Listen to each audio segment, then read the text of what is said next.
Hello there, YouTube. So it's come to my attention that I have to make my third vlog of the day, and a lot of people don't like it when I do it indoors because they're tired of that very medicinal room of mine. Let me just say, Ani-filled room. Japanese. My Japanese level is about, I'd say, intermediate beginner slash intermediate sort of. I don't know, I'm having sort of that hard struggle between actually breaking through with the language. Right now it's just sort of, a lot of the language requires you, it has to become part of your life. It has to be your life. I mean, Katsumoto's method's great. Katsumoto, Tikio-san always talks about him. Cats is the name he goes by. You know, sort of instant immersion, you know, sort of in the environment that you live in is what really brings, what helps Japanese really what helps you learn Japanese fluently. And as he says, you shouldn't learn Japanese, you should hang out with Japanese. I recommend following his Twitter because I feel like his website is all over the place. It's very disorganized and hard to follow.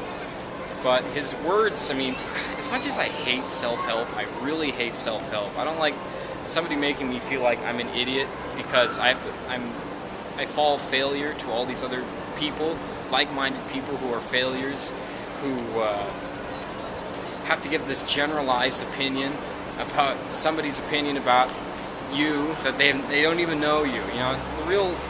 Anyway, it just bothers the shit out of me.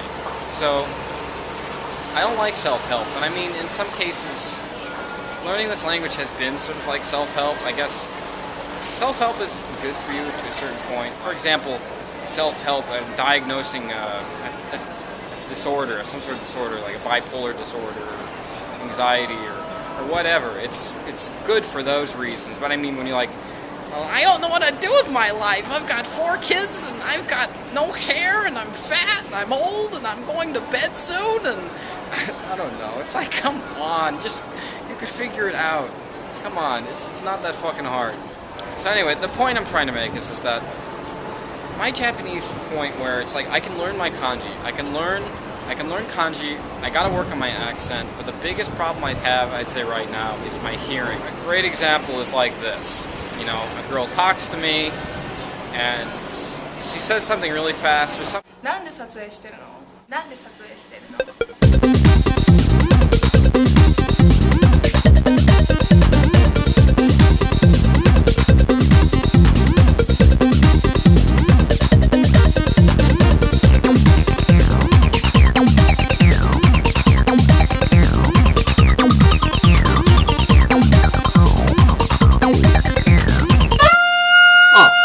違う。関係しないよ。ごめんね。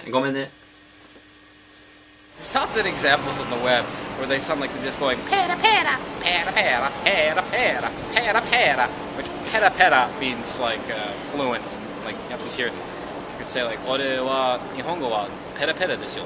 Like my Japanese is fluent. Pera pera, it's like a giseigo, it's like a onomatopoeia for Japan. Giseigo. Pera pera, something I'm not yet. But anyway, this is exactly the problem. It's like my hearing. I'd say my hearing and my accent are my 2 biggest issues.